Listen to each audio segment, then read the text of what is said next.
जय श्री सीताराम। अंतर्राष्ट्रीय महिला दिवस की समूचे विश्व को हार्दिक शुभकामनाएं। नारी एक शब्द मात्र नहीं है, नारी एक ग्रंथ है जिसको पढ़ने के लिए ज्ञान की नहीं प्रेम की आवश्यकता है। प्रेम से उस ग्रंथ को आप बड़ी आसानी से पढ़ सकते हैं।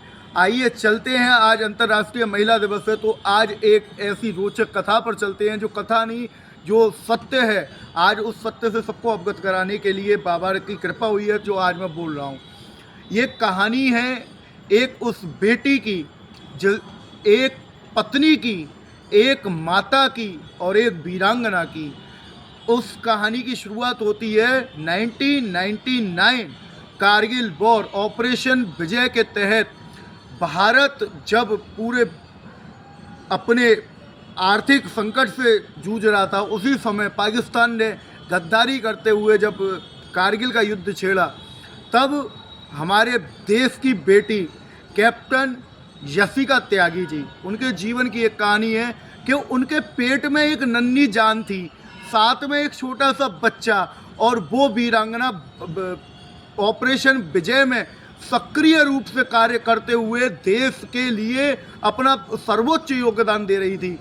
और उनकी कहानी में एक चीज़ और बड़ी दिलचस्प लगी मुझे, वो ये थी कि उनके पति मिस्टर संजीव त्यागी जी, कर्नल संजीव त्यागी जी भी उस समय कारगिल वॉर में थे।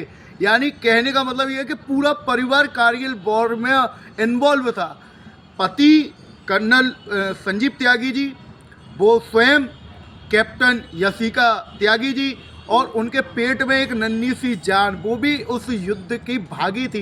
कितनी बड़ी हिम्मत की बात होती है, कितने साहस की बात होती है। एक महिला के तौर पर कितनी पीड़ा होती है उस समय के 6-7 महीने का गर्भ धारण करके वो महिला युद्ध में उतर गई। ऐसी ऐसी वीरांगनाएं, और वो ऐसी बात नहीं है, आज भी यशिका जी को आप जब सुनेंगे तो आपके रोंगटे खड़े हो जाएंगे, क्योंकि उनके चेहरे पे वो चमक, वो शौर्य दिखता है जो वास्तव में अच्छे अच्छे को नतमस्तक कर देता है।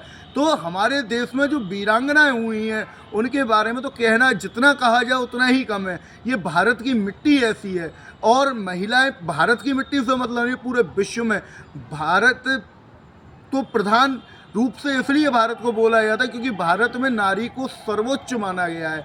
लेकिन पूरे विश्व में भी जब जब संकट पड़ा है तो नारियों ने मोर्चा संभाला है, और ऐसा मोर्चा संभाला है जो पुरुष कभी संभाल नहीं सकते।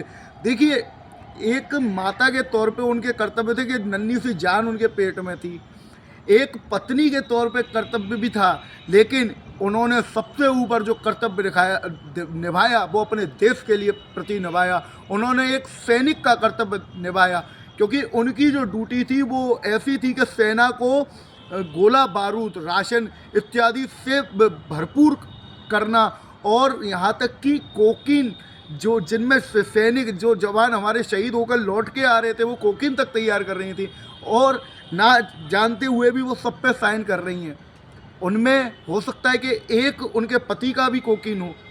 तो इतना बड़ा हृदय रखते हुए अपने पेट में एक नन्ही सी जान को पाले हुए, साथ में एक छोटे से बच्चे को गोदी में लेकर, और वो वीरांगना युद्ध के मैदान में उतर गई। ऐसी वीरांगनाओं का देश है ये हमारा भारत, और ऐसी मातृशक्तियों के ही नेतृत्व से आज पूरे विश्व पर भारत ने अपनी छाप छोड़ी हुई है। आप से बस इतना निवेदन है कि देखिए, महिलाओं के बारे में जो भी लोग तुच्छ टिप्पणी करते हैं या कुछ भी गलत बोलते हैं, मैं तो भारत सरकार से केवल इतना अनुरोध करना चाहता हूं कि देखिए, महिलाओं के प्रति जो भी व्यक्ति किसी भी प्रकार से, कैसे भी, कोई भी अगर किसी भी प्रकार से अगर उसके सम्मान पर चोट पहुंचाता है तो उसको सीधे एक ही सज़ा मिलनी चाहिए, उसको मृत्यु दंड ही मिलना चाहिए।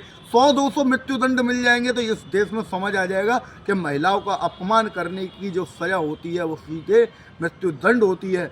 और सभी को पुनः अंतर्राष्ट्रीय महिला दिवस की हार्दिक शुभकामनाएं। भारत की वीरांगनाओं के बारे में पढ़िए, क्योंकि ये देश मातृशक्ति का देश है। जय जय श्री राधे, जय जय श्री श्याम। इसलिए तो बोला जाता है, भारत माता की जय।